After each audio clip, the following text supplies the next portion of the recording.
کہ اس سارے فساد کا تعلق باہر کے پھیلے ہوئے نقشوں سے نہیں ہے، بلکہ اس تمام فساد کا تعلق براہ راست مومن کے اپنے عمل سے ہے۔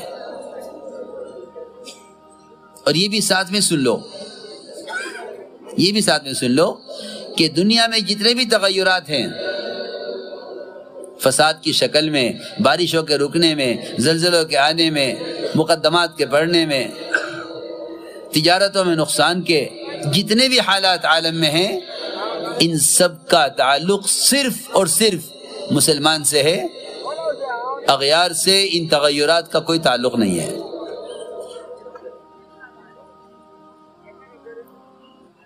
اغیار سے ان تغیرات کا کوئی تعلق نہیں ہے۔ یہ میں اس لیے عرض کر رہا ہوں کہ جب بھی مسلمان کسی حال سے گزرتا ہے، یا وہ حالات ان کے اسباب میں ہوں، یا وہ حالات زمین آسمان کے درمیان ان کے کائناتی نقشوں میں ہوں، جب حالات کائنات کے نقشوں میں پیش آتے ہیں تو یہ ان کو موسم سے جوڑ دیتے ہیں، اور جب حالات ان کی کمائی کے نقشوں میں اور ان کے شخصی اور ذاتی، تجارتی، زراعتی اور ان کے سیاسی نظاموں میں حالات پیش آتے ہیں، تو یہ ان حالات کا الزام یا شیطان کو دیتے ہیں یا اغیار کو دیتے ہیں۔ حالانکہ ان کے حالات کے بگڑنے کا اور ان کے اعمال کے بگڑنے کا نہ شیطان سے کوئی تعلق ہے، نہ اغیار سے کوئی تعلق ہے۔ میری بات بہت توجہ چاہے گی۔ کیوں امت نقصان کی طرف جا رہی ہے؟ کیوں نقصان کی طرف جا رہی ہے؟ کیا وجہ ہے؟ وجہ صرف اتنی سی ہے کہ اجتماعی طور پر مسلمان اپنے تمام حالات کو یا اسباب سے جڑے ہوئے ہیں یا اغیار سے جڑے ہوئے ہیں۔ انہوں نے یہ کیا ہے، انہوں نے یہ کیا ہے، انہوں نے یہ کیا ہے، مسلمان اس لیے پریشان ہے۔ میں حضرت کی بات نقل کر رہا ہوں، قسم کھا کے فرماتے ہیں حضرت، خدا کی قسم مسلمانوں کے حالات کے بگڑنے کا صرف مسلمانوں سے تعلق ہے، اس لیے کہ اصل کائنات مسلمان ہے، اصل کائنات مسلمان ہے۔ جس طرح انعام کے کسی عمل سے کائنات میں کوئی تغیر نہیں، اس طرح اغیار کے کسی عمل سے کائنات میں کوئی تغیر نہیں ہے۔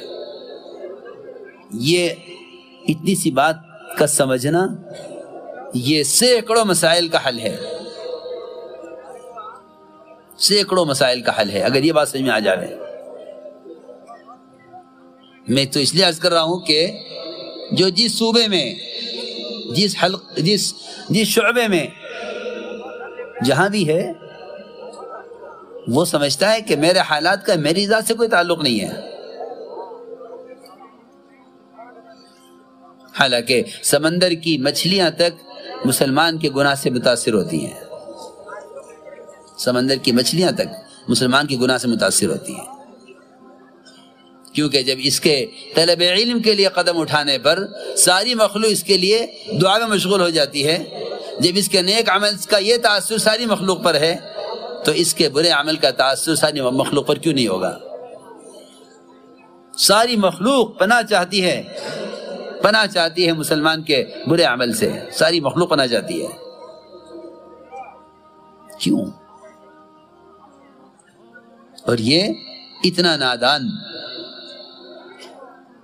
کہ اس کے پڑوس سے لے کر اس کے ملک تک اور عالم بھر تک جہاں جو حال پیش آتا ہے، یہ اس حال کو یا اسباب سے جوڑ دیتے ہیں یا اغیار سے جوڑ دیتے ہیں۔ انہوں نے کیا ہے۔ نہیں، ایسا نہیں ہے، بلکہ اللہ نے قرآن میں صاف فرما دیا کہ سارا فساد تیری ذات سے متعلق ہے، بما کسبت ایدی الناس۔ اس لیے حالات سے نکلنے کے لیے اور حالات کو سمجھنے کے لیے ایمان شرط ہے، اس لیے کہ مومن بینا ہے، اس کے پاس ایمان نہیں، وہ نابینا ہے۔ بینا کو چاہیے کہ خود اندھا نہ بنے بلکہ اندھوں کو راستہ دکھلائے، اندھوں کو راستہ دکھلائے، یہ بینا کا کام ہے۔ خود نابینا بن جائے یہ اس کا کام نہیں ہے، یہ سیدھی بات ہے۔ اللہ قرآن نے اسی طرح کہا ہے، قرآن نے اسی طرح کہا اِنَّا لَا تَعْمَلُ الْأَبْصَارُ وَلَكِنْ تَعْمَلُ الْقُلُوبُ الَّتِي فِي الصُّدُورِ، کہ دلوں کے اندھے ان کو راستے نظر نہیں آتے کہ یہ حالات کیوں پیش آ رہے، یہ حالات کیوں پیش آ رہے۔ اس لیے اللہ تعالیٰ نے تقسیم کیا ہے، حالات سے سبق لینے والوں کو ایمان والا فرمایا ہے کہ ایمان والوں کی علامت یہ ہے کہ یہ حالات سے سبق لیں گے۔ ان کے پیر میں ایک ٹھوکر لگے گی تو یہ فوراً کوئی گناہ یاد کریں گے اپنا کہ مجھ سے قریب میں کون سا گناہ ہوا ہے۔ حالات کی خرابی توبہ کی طرف لانے کے لیے ہوتی ہے، حالات کی خرابی حالات کو اسباب سے جوڑنے کے لیے نہیں ہوتی۔ اس وقت آپ دیکھیں گے کہ عالم بھر کا مزاج یہ بنا ہوا ہے کہ جہاں مسلمانوں کو کوئی نقصان ہو جاتا ہے وہ اس نقصان کو